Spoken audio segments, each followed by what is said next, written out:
fakulti kita ini dibina atas kekuatan gabungan. Pertama adalah ahli akademik, kedua adalah tenaga pakar, ketiga adalah pemangku industri, keempat adalah pemangku utama dalam industri.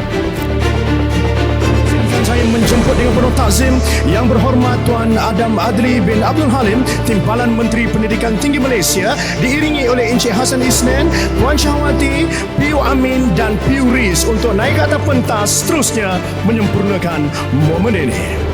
Ini merupakan detik yang cukup bersejarah, tuan-tuan dan puan-puan. Dan dengan ini, secara rasminya FPHU Kampus Cyberjaya dilancarkan. Berikan tepukan gemuruh untuk tetamu-tetamu kehormat kita. Dan sekarang saya menjemput Encik Hassan untuk menyampaikan cenderahati tanda kenangan kepada YB Adam Adli, iaitu senaskah buku Al-Hibrah terbitan FPHU. Tepukan sekali lagi, tuan-tuan dan puan-puan.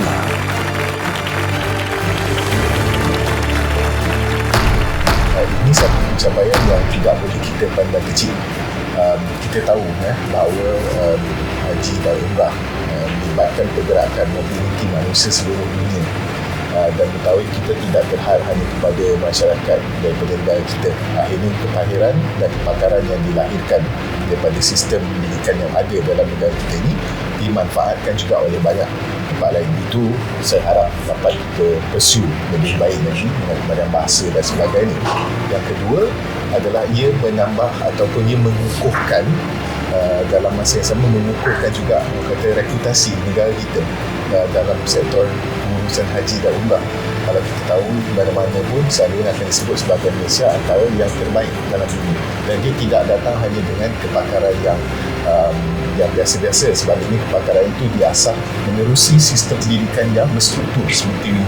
Jadi ini antara yang seharusnya kita pandang sebagai inisiatif yang kita di peringkat KPT lihat antara yang boleh kita terus dukung.